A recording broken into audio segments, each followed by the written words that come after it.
don't fall down in amazement when I say that Denis Macshane was right. The BNP are probably going to win seats at the European elections. Where he went wrong is to analyse the cause. He seems to think it's the Conservatives' fault. The Tories have been out of power for 12 years now. It's actually the fault of all politicians, and particularly Labour politicians. And people in a lot of white working class communities have lost faith in Labour. They were effectively Labour's client state, but they feel taken for granted now by the very party which they've supported. Look at communities in Dagenham, look at Burnley, look at Blackburn. These are not exactly Tory areas, Denis Macshane, and you know that really in your heart of hearts. So what do you do about it? I remember in 1994, I was the agent on the Isle of Dogs when the BNP were in the ascendancy in Tower Hamlets. They'd already won one seat.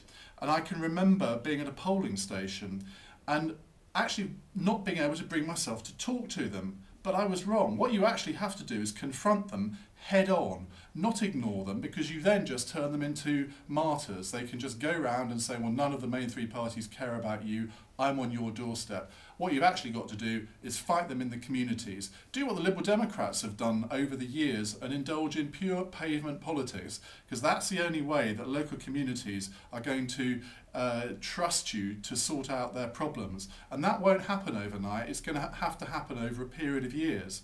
So all the three main parties have got to stand in every election where the BNP put up a candidate. Don't do what the Liberal Democrats did in Sevenoaks and not field a candidate. You have to fight them head on, and indeed take them on in the media, because it's not fair for the BBC to effectively no-platform BNP politicians. They need to be exposed, they need to go on phone-in shows, and they need to be taken on, and that's the only way that their dangerous and divisive policies will really be exposed to public opinion, and that's the only way that we're actually going to banish them from what I would regard as normal democratic politics.